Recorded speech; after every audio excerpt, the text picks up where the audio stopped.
Bonjour à tous, bienvenue dans cette nouvelle vidéo. Aujourd'hui, nous allons voir la psychologie du pervers narcissique. Nous allons rentrer dans la tête du pervers narcissique ou de la perverse narcissique, puisque le pervers narcissique peut être un homme, peut être une femme. Alors, première chose que j'ai à vous dire, c'est sûr et c'est normal, vous avez envie de savoir pourquoi la personne vous fait ça. Finalement, vous pourriez vous dire c'est de ma faute, etc. Et on va voir qu'effectivement ça fait partie du mécanisme de la psychologie. Donc qu'est-ce qui se passe vraiment dans la tête des pervers narcissiques pour qu'ils se comportent de cette manière-là, de cette façon-là particulière, à vous reprocher tout le temps des choses, à vous faire souffrir, à vous avoir pris comme bouc émissaire et à vraiment sembler profiter du mal qu'il vous fait. Pourquoi ça? La première chose que j'ai à vous dire, c'est qu'effectivement, les pervers narcissiques ont un fonctionnement très particulier. La première chose qu'il faut comprendre, c'est qu'en fait, ils se sentent minables, faibles et ridicules par rapport aux autres. Ils sentent qu'ils ont quelque chose en moins que les autres. Donc, ils se sentent nuls, ils se sentent dévalués et ils se sentent envieux par rapport aux personnes qui ont plus qu'eux. Alors, quelles sont ces personnes? Ce sont simplement les personnes qui profitent de leur vie, ce sont des personnes qui sont plus sensibles, ce sont des personnes qui justement sont plus gentilles, qui peuvent aider vraiment les autres, qui ont des facultés particulières, des aptitudes particulières, des personnes intelligentes, des personnes qui sont sociables, des personnes qui ont de l'argent, des personnes en fait qui ont quelque chose dans la vie qu'ils envient. Donc, ils les sélectionnent comme ça. Cette personne-là, elle est plus nourricière parce que cette personne, elle est à la fois sociable, elle est à la fois je sais pas moi, intéressante parce que justement très intelligente, elle est très sensible, donc il y a plein de choses qu'ils n'ont pas. Et vous aurez compris, justement, s'ils envient ça, c'est qu'ils n'ont pas en eux et parce qu'ils se sont coupés d'une partie d'eux. Sinon, ils auraient pu développer, comme vous, cette partie-là éventuellement, même si, en tant qu'être humain, on a tous des spécificités, des particularités. Donc, première chose déjà à retenir, c'est qu'en fait, ils se sentent assez vides, assez minables, assez creux, et c'est ce qu'ils sont, parce qu'ils se sont coupés d'une partie d'eux. Alors, pourquoi ils ont fait ça? À cause de traumatismes d'enfance, donc c'est-à-dire, il y a eu de la douleur, il y a eu effectivement une famille dysfonctionnelle qui est derrière, qui va être à l'origine de ça. La personne a pris la décision, consciente ou non, de se couper de ses émotions pour ne plus ressentir. Et c'est pour ça que justement, ils vont assez être hautains quand ils vont dire, les émotions, ça ne sert à rien, les sentiments, ça ne sert à rien, l'amour, ça ne sert à rien. Ça, c'est vraiment quelque chose de spécifique. Ils ne vont pas comprendre l'amour parce qu'ils ne ressentent plus l'amour, parce qu'ils ne peuvent plus développer ces sentiments-là. Et c'est ce qui nous impressionne le plus, c'est qu'ils savent mimer les choses, mais les ressentir, ce n'est pas le cas. Et nous, on pensait qu'ils étaient amoureux, on pensait qu'ils étaient de vraies personnes, de vrais amis, de vrais humains, quelque part. C'est ce qui nous qualifie en tant qu'humains, finalement. Ce sont toutes ces parties de nous qui semblent en même temps être une force et une grande faiblesse. Et oui, vous le savez, vous le ressentez, vous, justement. Donc, autrement dit, ils vont envier beaucoup les personnes sensibles, ils vont envier beaucoup les personnes capables de gérer leurs émotions, les personnes qui veulent aimer, les personnes qui veulent rêver. Et ça tombe bien parce que c'est justement ce qu'ils vont vous proposer, de rêver. Donc, ils vont vous séduire. C'est vraiment la première phase, c'est la séduction, c'est vous offrir quelque chose que vous recherchez pour vous appâter, pour vous attirer et pour vous faire courir parce que, inévitablement, ça va laisser une trace. C'est ce premier départ qui est un départ flamboyant va vous marquer pour cette relation-là et c'est pour ça que vous allez tout le temps rechercher de retourner à ces débuts-là, à ce moment idyllique. Et vous vous dites c'est forcément quelque part, cette personne est forcément comme ça puisque j'ai vécu ça avec cette personne-là. Et en fait la première impression qu'on a de quelqu'un, c'est assez important. Donc, autrement dit, la première impression, ça va être « Ah, c'est une personne idéale pour moi. C'est vraiment la bonne personne pour moi. » Généralement. Le bon ami, le bon collègue, le bon collaborateur professionnel, la bonne personne en amour. Enfin bref, ils vont vraiment vous vendre du rêve, vous faire rêver. Et c'est le but, en fait. Et ça tombe bien parce que vous êtes une personne qui rêvait plutôt facilement. Vous cherchez plus de vie à la vie, vous cherchez certainement vraiment l'amour, etc. Et donc, c'est pour ça que vous tombez dans ce panneau-là, non pas par un défaut, mais par vos qualités. Donc attention, ne jetez surtout pas le bébé avec l'eau du bain parce que vous avez le droit de rêver et c'est même important, essentiel à la vie. Alors, ce que j'ai noté parce que j'ai pris 2-3 petites notes sur la psychologie des pervers narcissiques, des choses que je voulais vraiment ne pas oublier de vous dire, c'est donc premièrement, ils se sentent faibles. Donc du coup, qu'est-ce qu'ils vont faire par rapport à ça? C'est vouloir absolument se revaloriser, se renarcissiser en fait. Ils confondent le narcissisme et l'amour. Et ça, vous devez bien le comprendre. Le narcissisme et l'amour, c'est deux choses différentes. En fait, comme ils se sentent nuls, ils veulent se sentir tout-puissants. Ils vont même se montrer arrogants à certains moments. Ils vont même en fait tout faire pour vous impressionner, pour que vous pensiez que eux, ils savent et que les autres non, en fait.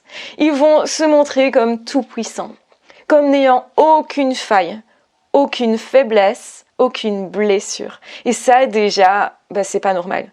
Un être humain normal a toujours des failles, des blessures, des petites choses qui dysfonctionnent un petit peu. On a tous ça, en fait. Et justement, quand on est dans l'amour, on montre qui nous sommes vraiment. Juste parce qu'on préfère être aimé pour qui nous sommes. Et on n'aimerait pas, en fait, être aimé pour qui nous ne sommes pas, pour une illusion. Voyez la différence. Or, eux, forcément, ils ne seront jamais aimés parce qu'en fait, ils illusionnent les autres. Ils n'ont pas d'identité propre.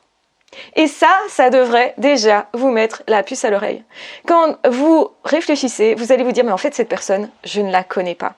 Je sais juste que c'est quelqu'un, waouh, d'extraordinaire. J'ai cette impression. C'est quelqu'un qui gère tout, qui est tellement bien, tellement cool, tellement sociable. Et en fait, ça, c'est qu'une image. C'est absolument pas ce qu'ils sont. C'est justement l'inverse de ce qu'ils sont réellement. Et c'est pour ça qu'ils mettent beaucoup d'énergie, une énergie folle, à se mettre en scène, à se mettre en valeur. Vous voyez ce côté-là? Ce n'est pas normal, ce n'est pas logique. Quand on est vraiment gentil, on passe pas son temps à dire « Oh, qu'est-ce que je suis gentil !» Regarde comme je suis gentil. Ou « T'as vu comme je suis exceptionnel ?» Quand on est vraiment exceptionnel, les autres le remarquent. On n'a pas besoin, en fait, de faire quoi que ce soit pour que les autres le remarquent. On laisse les autres le voir. Et même, ça ne nous préoccupe même pas, parce qu'on est tellement concentré sur ce qu'on est en train de faire, sur notre passion, généralement. Parce que quand on est exceptionnel, c'est qu'on est passionné. Et quand on est passionné, on est centré sur notre passion, pas sur nous. Donc, pas sur notre ego. Donc, une personne qui est tout le temps en train d'essayer de se valoriser, de se mettre en avant, qui fait ça à l'excès, ça aussi, c'est du narcissisme. Et ça devrait vous mettre la puce à l'oreille. Forcément, un pervers narcissique, que ce soit un homme ou une femme, eh bien, c'est toujours quelqu'un de très, très, très narcissique. Et ça montre, en fait, l'inverse de ce qu'on croit. On croit qu'ils sont vraiment, que ce sont des personnes qui ont vraiment confiance en elles. En fait, c'est tout l'inverse. Et ça, généralement, c'est assez subtil. On ne le remarque pas tellement. On croit qu'au contraire, ils ont confiance. On croit qu'au contraire, ils s'aiment vraiment. Non, pas vraiment. C'est de l'ego. Et c'est ça qu'il faut comprendre. Donc, ils vont tout faire pour avoir une image d'eux-mêmes, à leurs propres yeux, qui est survalorisée. Ils ont besoin de ça, de se convaincre qu'ils sont plus que ce qu'ils ressentent. Donc, ils ressentent qu'ils sont faibles, nuls, etc. Ça les énerve. Ils se comparent aux autres et ils se disent « Mince, vraiment, je suis minable à côté des autres, donc je les envie, je leur en veux, et donc je vais aller me venger sur toi qui semble si brillant. » Et ça, c'est la base de leur haine. Donc vous n'avez rien fait, c'est juste de l'envie. C'est juste parce que eux se sentent faibles. Du coup, ils vont tout faire pour vous convaincre, vous, qu'ils sont tellement exceptionnels, qu'ils sont tellement grands. Ils ont ce besoin de se convaincre soi tout le temps aussi qu'ils sont l'être exceptionnel. Et c'est pour ça que quand vous les prenez en défaut, quand vous leur demandez de s'excuser, quand effectivement ils ont dit quelque chose qui n'était pas du tout sympa, qu'ils ne sont pas vraiment sociables, pas vraiment accueillants, eh ben ils vont dire que non, c'est pas vrai. Ils ne vont pas reconnaître en fait leurs torts, ils ne vont pas reconnaître leurs erreurs, ils ne vont pas, surtout pas, vouloir se montrer comme ayant des blessures. Ils ont une forme de fierté excessive qui est de l'ego justement, qui les empêche d'avouer qu'ils ne se sentent pas si forts que ça, qu'ils savent qu'ils ne sont pas forts du tout. En fait, ils ont peur d'être écrasés. Et ils ne connaissent que deux positions, le dominant ou le dominé. Et comme ils étaient dominés dans leur enfance et qu'ils en ont souffert, ils se disent « Ok, je me protège de ça en étant tout le temps le dominant ». Autrement dit, je passe du souffre-douleur à la personne qui va faire mal. Et en se positionnant comme ça les rassure, ça leur fait croire qu'ils ont main mise sur les choses et qu'ils ne pourront plus jamais souffrir, plus jamais être la personne manipulée. Et je vous avais dit ça exactement. La pire de leur peur, c'est justement d'être manipulé par plus fort qu'eux. Même par vous, d'ailleurs. Et c'est pour ça que très vite, ils vont vous dire « Ah, c'est toi le manipulateur, la manipulatrice. C'est toi qui me fais du mal. » Parce qu'il faut toujours reporter sur l'autre l'erreur. Donc, c'est-à-dire, ça ne peut pas être en moi, puisque moi, si je veux me convaincre que je suis tout puissant, que je suis fort, que je suis pas faible, eh ben, je peux pas accepter d'avoir le moindre défaut. Donc, si c'est pas moi, ben c'est forcément toi. Donc, c'est pour ça qu'ils vont vous reprocher leurs propres défauts. Ça aussi, c'est un mécanisme psychologique qu'il faut bien comprendre, qui explique leur comportement, qui explique leur haine contre vous et qui explique certainement la plus grosse partie de leur trouble, le trouble de personnalité narcissique. Et c'est poussé à l'extrême parce qu'effectivement, il y a aussi la méchanceté, le machiavélisme. Ils sont heureux de voir souffrir l'autre. Pourquoi ça? Parce qu'en fait, en faisant souffrir l'autre, ils se disent « je suis vraiment tout puissant. J'ai atteint mon objectif. Donc, en fait, je sais maîtriser les choses et les autres. Et je vais anticiper, je vais prévoir, je vais programmer le piège. » Et ça, c'est vraiment spécifique d'une personne qui sait ce qu'elle fait, qui a conscience de faire mal, qui a conscience de vouloir détruire. En fait, comme ils ne peuvent pas profiter de leur vie, ils veulent détruire le fait que l'autre profite de sa vie. Donc, ils vont attaquer la vie en l'autre. Donc, ils vont tout faire, en fait, pour justement aller dans votre esprit, s'imprégner de qui vous êtes, comprendre vos croyances, comprendre comment vous fonctionnez. Et là, vous aurez l'impression d'une grande empathie. Mais l'empathie, elle est intellectuelle. Mais ils ont besoin de comprendre ça. Pourquoi? Pour, en fait, vous retourner le cerveau. Parce que si on sait exactement ce qui est important pour vous, ce que vous pensez, comment vous pensez, eh ben, on sait aussi transformer ce que vous pensez de vous, de la situation et de l'autre. Et c'est important pour eux, rappelez-vous, de vous convaincre qu'ils sont tout puissants, qu'ils sont si bien, si forts, si beaux. Et en vous convainquant vous, en vous persuadant vous, ils peuvent se persuader eux-mêmes. Et ça les répare d'une certaine façon, ça les soulage d'une certaine façon. Ils ont plaisir à faire ça, plaisir à se revaloriser. Et toute critique, du coup, toute critique est compliquée pour eux. Ça, c'est la preuve d'un grand narcissisme. Quel que soit le manipulateur, que ce soit un pervers narcissique ou d'autres formes de manipulation, eh bien, si vous voyez ça, justement, qu'il se positionne de façon à ne pas supporter la critique, à être très très vite vexé, à vous reprocher très vite des choses, eh bien, vous savez que là, vous avez affaire à quelqu'un qui est très très narcissique. Et ça peut se retrouver pas que chez les pervers narcissiques. Chez certains borderline, on peut voir ça, justement. Et ce n'est pas quelque chose de sain et justement, ça devrait aussi vous alerter que la relation peut être toxique dans ce cas-là. Alors, ils ont donc une image survalorisée d'eux-mêmes, ou en tout cas, ils aspirent à en avoir une. Ils aspirent à vous convaincre de ça. Donc ça, c'est vraiment un point essentiel. Une des particularités des pervers narcissiques, c'est le côté machiavélique, c'est le côté vraiment je rigole de ta souffrance, j'en prends plaisir et j'ai même envie d'en prendre mesure. Ça va être quelqu'un qui va vous poser la question, est-ce que tu souffres? Est-ce que tu souffres beaucoup ou pas beaucoup? Non mais attends, est-ce que tu souffres beaucoup? Et plus l'autre va être intéressé et vous dire ça comme ça justement, plus c'est quelque chose qui doit aussi vous alerter. Ce n'est pas normal en fait cette situation-là. C'est pas normal de vouloir que l'autre souffre et c'est pas normal de vouloir recommencer ça aussi. Et donc cette personne, elle va se positionner comme quelqu'un de moralisateur qui veut vous punir si vous ne faites pas ce qu'il faut. En fait, cette personne, elle va vous injecter des injonctions. Donc c'est-à-dire, eh bien, va vous dire d'une certaine façon, va vous faire comprendre ce qu'il faut faire, ce qu'il ne faut pas faire, ce qu'il faut être, ce qu'il ne faut pas être. Et si vous ne faites pas ce qu'ils veulent, vous serez puni. Et donc, comme il y a punition, vous sentez la colère de l'autre, vous vous sentez en péril, vous commencez à avoir peur en fait de la punition. Vous voulez à tout prix éviter ce qui est inconfortable et ça c'est humain. Nous en tant qu'êtres humains, on n'aime pas l'inconfort, on n'aime pas la souffrance, on est programmé comme ça.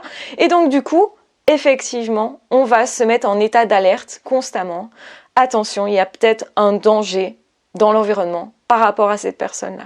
Et c'est comme ça, en fait, qu'on n'arrive plus à réfléchir avec tout ce qui est lobe préfrontal, c'est-à-dire cette partie de nous, qui est la partie supérieure, qui nous permet d'anticiper, de réfléchir, de calmer nos émotions. Et c'est comme ça qu'on va commencer à être déstructuré au niveau de nos émotions, donc plus réactif, de moins savoir dormir, de moins savoir gérer le stress, de moins savoir anticiper, de se faire même des films tout seul parce qu'on a peur. Donc en fait, c'est un mécanisme qui se met en place parce que les pervers narcissiques font exprès que vous soyez dans un état de peur, donc c'est-à-dire plus capable de réfléchir. Pourquoi ils font ça? Parce que en réalité, si vous ne savez plus réfléchir, vous ne savez plus prendre de décision, et pas celle de partir du coup, ni celle de contre-attaquer, ni celle de prendre conscience et d'analyser ce qui se passe. Donc vous êtes de plus en plus une proie qui est ferrée, qui est piégée, parce que justement on vous empêche de réfléchir, on vous empêche d'avoir accès à votre base stable. Comment ils font ça? Eh bien en soufflant le chaud, le froid. Donc un jour ça va, le lendemain pas. À un moment, ils font la tête, on ne sait pas pourquoi. Le lendemain, ça va mieux. Ou une heure après, tout a changé. Ils font semblant de rien. Ils vous agressent et ils vous disent mais non, c'est toi qui as l'impression que. Mais non, pas du tout. Donc ils brouillent les pistes, ils brouillent vos repères et vous ne savez plus quoi. Vous ne savez plus qui vous êtes, ce que vous devez faire. Et donc vous aurez beaucoup plus tendance du coup à suivre la personne qui a l'air de savoir. Et c'est qui? Eh ben c'est eux. Et donc ça va encore plus renforcer leur fierté, leur impression de tout savoir, de tout contrôler. Et vous les verrez tout le temps d'ailleurs en train d'essayer de tout contrôler, de vous contrôler, de contrôler les autres, de contrôler ce qui se passe, de contrôler ce que vous pensez. Et ça, c'est vraiment le piège qu'il faudrait éviter en fait. Donc, leur mécanisme, c'est vraiment ne plus vouloir être dans la position de leur enfance, vouloir se venger même de ce qui a été vécu dans l'enfance, et c'est pour ça qu'il y a aussi un phénomène de projection. Généralement, ils vont choisir quelqu'un qui ressemble à la personne qui leur a fait mal, qui les a blessés. Donc, autrement dit, ils vont se dire, ok, si par exemple ma mère était perverse narcissique elle-même, je vais moi possiblement réagir en me disant je ne veux plus être la victime, du coup je vais me positionner comme le bourreau, mais pour être un bourreau il me faut une victime. Donc c'est-à-dire que je vais aller chercher quelqu'un à l'extérieur qui ressemble à cette mère, parce que je peux pas affronter directement ma mère que j'ai mis sur un piédestal, puisque je la survalorise, je veux être comme elle. En tant que pervers narcissique, je veux ressembler au pervers narcissique. Donc du coup, je vais prendre quelqu'un qui pourrait incarner les traits de caractère négatifs de ma mère, de façon à ce que je puisse, moi, déverser ma haine sur quelqu'un d'autre qui est la représentation de cette mère-là. Alors tout ça est inconscient et c'est vraiment pour ça qu'on parle de psychologie des pervers narcissiques, parce que intérieurement ce qui se passe c'est très complexe et c'est plutôt inconscient. Donc là par contre ils n'ont pas conscience de cette partie-là. Ils ont conscience de monter un piège, de vouloir faire souffrir l'autre, de jouer avec, etc. Mais ils n'ont pas conscience par contre qu'ils sont en train de répéter des choses de leur enfance, que en fait c'est parce qu'ils ont souffert eux-mêmes enfants et qu'ils ont justement cette blessure là même qu'ils veulent donner aux autres, et ils veulent même vous faire ressentir des choses qu'ils ne sont pas capables de ressentir, c'est-à-dire le désespoir, la souffrance, justement la colère, la haine, la rage, tout ça en fait ce sont des émotions qui ont été brimées, et on le voit quand on regarde un pervers narcissique à quel point ils se maîtrisent, ils se contrôlent, ils veulent contrôler les autres mais eux-mêmes aussi, et donc ça crée beaucoup de stress, beaucoup de maladies psychosomatiques. Souvent ce sont des personnes qui peuvent se détériorer elles-mêmes parce que c'est pas très sain tout ça, bien entendu.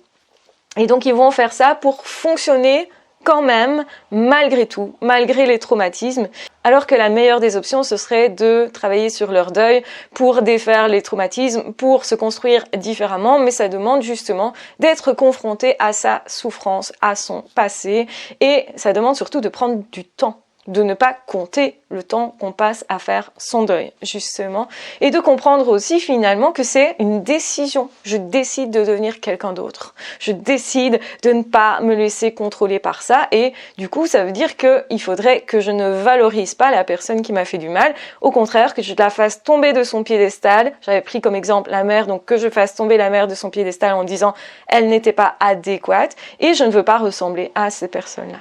Et donc, du coup, il va falloir réinventer la relation, mais différemment. Et donc, c'est beaucoup plus complexe comme chemin, finalement, mais c'est ce que font les personnes qui sont résilientes. Donc, il y a énormément de personnes qui ont vécu des choses très compliquées et qui, malgré tout, sont résilients, qui ont pris ce chemin-là. Et donc, ça, c'est, selon moi, selon mon hypothèse, c'est vraiment une décision que la personne prend à un moment donné de rester dans le machiavélisme, dans l'acharnement contre l'autre, de se choisir une victime pour se décharger ou au contraire de se réparer finalement et de faire son deuil. Mais pour ça, il faut justement être un minimum mature. Et vous aurez remarqué que les pervers narcissiques restent dans une façon de penser qui est enfantine, qui est tant que j'avoue pas que j'ai fait un tort, ça n'existe pas, donc du coup ils ne reconnaissent pas leur tort, du coup ils mentent, ils trichent, ils vont refabriquer la réalité, ils vont aussi avoir une pensée magique, donc si je ne dis pas quelque chose, ça n'existe pas. C'est vraiment la pensée magique et surtout le fait de ne pas prendre ses responsabilités. Ils ne réfléchissent pas comme un adulte. Parce que prendre ses responsabilités, c'est justement savoir aussi que nous avons tous des failles et savoir quand c'est moi qui dysfonctionne en fait. Donc, autrement dit, c'est pour ça qu'il n'y a pas de travail sur eux-mêmes et c'est pour ça que on vous dira toujours, mais c'est pas possible de guérir un pervers narcissique parce que cette personne ne veut pas voir en elle le problème, ne veut pas voir la blessure initiale, ne veut pas d'ailleurs quitter sa position de tout pouvoir. Le narcissisme, l'ego empêche ça. Et donc du coup, effectivement, on n'a jamais vu de pervers narcissique se guérir. Les personnes qui vont vous dire « Ah, j'étais pervers narcissique, mais j'ai guéri », ce sont juste des personnes qui étaient un peu manipulatrices ou qui étaient proches de ce fonctionnement-là, mais de façon temporaire. Et donc, souvent, ces personnes se trompent complètement.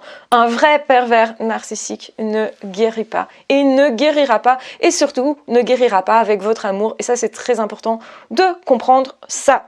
Alors, autre chose qui vraiment est importante dans la psychologie du pervers narcissique, dont je n'ai pas encore parlé, mais que j'ai noté là, c'est le déni. Et oui, cette personne, elle nie la réalité, elle nie sa souffrance, elle nie justement ce qu'elle a pu faire comme souffrance à l'autre. Donc, elle ne va jamais reconnaître que cette personne vous a fait souffrir. Donc, quand vous dites « mais tu m'as frappé », ils vont dire « ah mais non, non, c'est pas vrai ». « Ah non, non, non, tu ne te souviens pas bien » ou « tu as mal interprété ». C'est toi qui as mal compris. Toutes ces phrases-là vont montrer précisément qu'ils sont dans le déni, qu'il y a quelque chose qui ne fonctionne pas et ça va vous mettre en colère parce que vous vous dites mais c'est encore plus noyer le poisson. En fait, c'est justement perturber encore plus vos sens. Plus on va vous dire non, ce que tu perçois n'est pas juste et plus vous allez perdre confiance en vous, justement. Et ça aussi, c'est une des bases de la perversion narcissique. Il n'y aurait pas de manipulation si vous saviez, vous, garder bien précieusement vos repères et ne pas vous laisser perturber par tout ce que l'autre veut vous injecter comme idée d'ailleurs, comme fausse idée sur vous, sur les autres, sur l'environnement. C'est notamment l'idée de personne ne voudra de toi. C'est notamment l'idée que c'est toi qui es mauvais. C'est notamment l'idée que ça dysfonctionne, mais chez toi uniquement. Et tu vois, chez moi, tout va bien. C'est normal, en fait, d'avoir parfois des comportements comme ça. C'est comme ça chez tous les couples. Mais par contre, toi, ce que tu fais, c'est anormal. C'est toi qui es fou et folle. Et ça, c'est assez typique des manipulateurs pervers narcissiques. Aussi, le déni est aussi du côté de la victime. Et ça, souvent, on ne s'en rend pas compte. Soi-même. Donc, c'est-à-dire qu'on va pardonner et on va être dans ce qu'on appelle le syndrome de Stockholm. C'est quoi? C'est le fait d'aller dans le sens de la personne en se disant « Oh, le pauvre, la pauvre, il a souffert, elle a souffert, donc je dois être tolérant. Donc, en fait, je vais me rallier à sa cause. » Et c'est ça qui va faire que vous allez avoir envie d'aider l'autre et que finalement, vous allez œuvrer contre vous-même pour l'autre. Donc en fait, vous allez dans l'intérêt de l'autre. Vous allez justement flatter beaucoup plus la personne narcissique. Vous allez sentir que c'est une personne qui a besoin de ça. Donc vous allez faire plus. Vous allez le défendre par rapport aux autres personnes. Vous allez masquer le problème pour ne pas finalement avoir honte vous-même, mais certes aussi pour protéger l'autre. Et parce que vous vous dites, ben non, une belle personne, c'est quand même quelqu'un qui va protéger, aider l'autre. Donc, il ne fait pas d'alliance avec quelqu'un pour se défaire de l'emprise, etc. Je ne serais pas une belle personne si je partais. C'est vrai, on n'abandonne pas quelqu'un qui va mal, quoi. Hein, c'est pas humain. Donc, vous avez comme ça des croyances qui vont finalement œuvrer contre vous et qui sont des croyances que la personne vous a mises dans la tête ou qui sont des croyances que vous aviez avant, mais qui sont utilisées dans cette situation-là pour vous piéger. Donc, attention effectivement à tout ça. Parce que effectivement, il n'y a rien de juste là-dedans. Une relation d'emprise n'est jamais juste. Donc la personne, le pervers narcissique ne reconnaît pas sa souffrance, sinon il pourrait s'aider lui-même. Il ne reconnaît pas non plus vos besoins. Et ça, vous-même, vous allez nier vos propres besoins, dire « Ah ben non, finalement, je ressens pas ça » ou « Finalement, non, j'ai pas besoin de ça, c'est pas vrai, je peux m'en passer ». Vous allez d'ailleurs tout faire pour supporter des choses, notamment une absence d'affection, notamment les remarques négatives. Vous allez accepter des choses inacceptables en vous disant, en étant convaincu presque vous-même, que vous n'avez pas besoin finalement qu'on s'occupe de vos besoins. Que c'est pas grave en fait, vous pouvez supporter. Et certainement vous faites ça parce que vous avez déjà subi des choses et que vous êtes déjà très résilient et que vous avez cette propension aussi à vous remettre tout le temps vous en question, à douter de vous et à croire que peut-être finalement, le problème vient de vous. Donc, ils font ça pour vous décentrer. Vous êtes décentré du vrai problème. En fait, l'autre fait tout pour que vous soyez concentré sur un faux problème qui serait soi-disant en vous. Et ça remplit deux fonctions. Vous ne voyez pas vraiment où est l'agressivité. Vous la minimisez. Vous déniez cette agressivité. Finalement, vous vous dites, oh, c'est rien, c'est pas grave. C'est un petit truc, on peut accepter, c'est rien, c'est rien, c'est rien.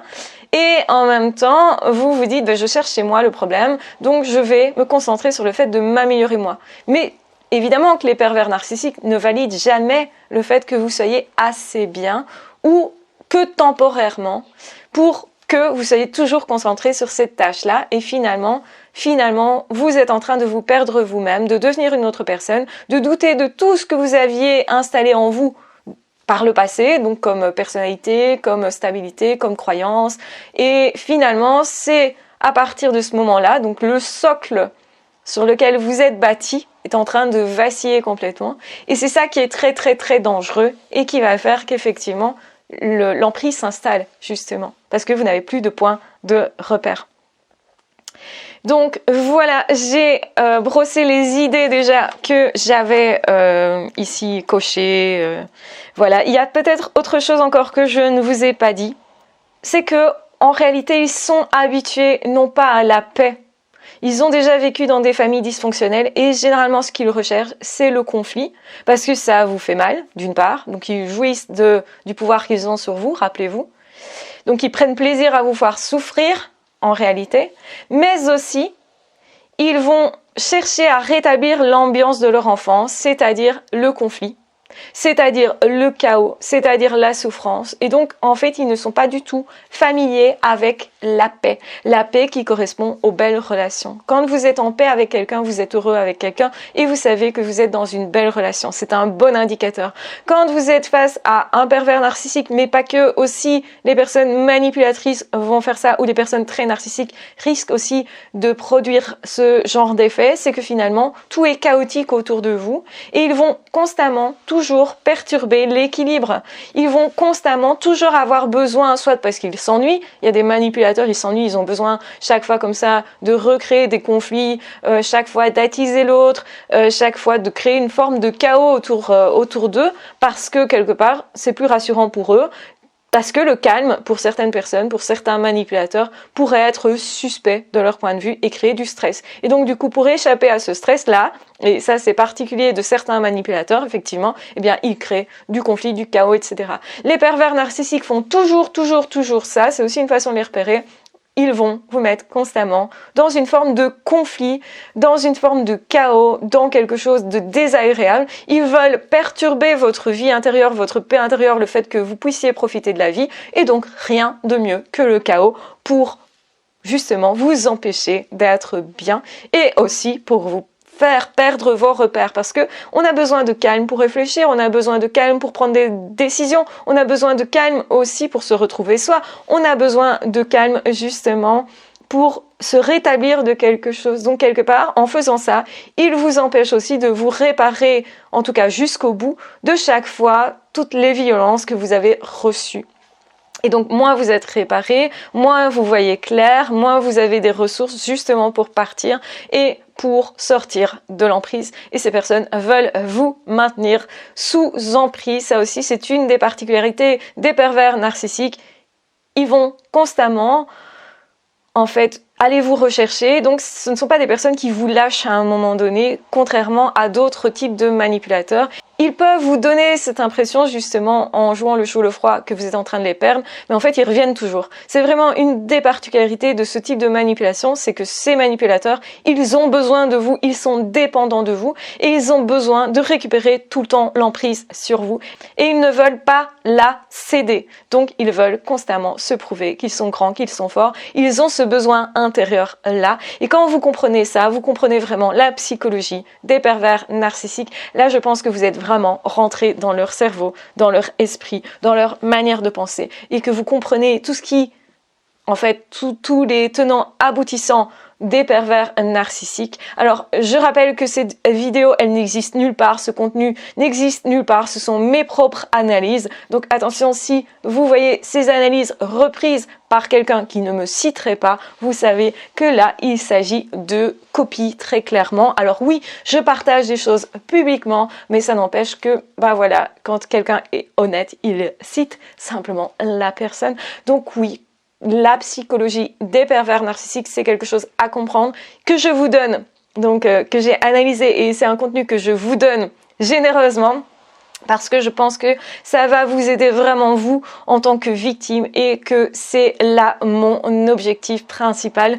Donc voilà, j'espère en tout cas que vous en ferez bon usage, que vous verrez clair en fait dans tout ce qui se passe, dans tout ce qui s'est passé, que ça vous permettra de faire plus rapidement vos deuils justement et de passer à autre chose et vivre de beaucoup plus belles relations. Je le rappelle toujours, mais oui, il existe des belles relations, des relations d'égal à égal, des relations où on vous accueillera, des relations où effectivement vous n'aurez pas besoin de cacher vos éventuels petits défauts, ça sera accepté parce que ça fera partie de votre histoire ensemble et même ça va vous consolider ensemble. Le fait d'avoir pu échanger des choses très personnelles va faire que vous allez créer aussi une toute autre relation, une relation de confiance, une relation justement où on peut vraiment travailler sur soi, où on peut vraiment évoluer, parce que oui, effectivement, quand on se remet en question facilement, c'est aussi parce qu'on sait que généralement en amour, en amitié, eh bien c'est nécessaire de travailler sur soi pour créer davantage, plus de choses. Donc ce sont les personnes qui ont beaucoup de ressources pour créer de belles relations, qui font ça, qui ont ces automatismes-là. Et donc, comme je le disais, les pervers narcissiques utilisent surtout vos qualités. Donc attention, ne jetez pas le bébé avec l'eau du bain. C'est une qualité essentielle et précieuse que vous avez là. Donc prenez bien soin de vous. N'hésitez pas à commenter, à partager, à vous abonner à la chaîne si ce n'est pas déjà fait. Vous pouvez aussi consulter mes autres chaînes. J'ai une autre chaîne principale qui s'appelle Une psy à la maison. J'ai d'autres chaînes aussi qui vous permettent de me connaître davantage. J'ai notamment une chaîne aussi pour les hauts potentiels et les multipotentiels. Donc vous trouverez tout ça en barre d'infos. Si vous souhaitez aussi aller plus loin, suivre des formations sur la perversion narcissique pour vraiment en avoir fini avec ça, apprendre beaucoup plus, eh bien, j'ai aussi des formations que je vous mettrai en barre d'infos. Il y a toute une boutique où vous trouverez normalement votre bonheur. Donc, je vous embrasse bien fort, je vous aime très fort, prenez bien soin de vous et de toute façon, on se retrouvera très vite dans d'autres audios ou dans d'autres vidéos. Ah, ciao, bye bye!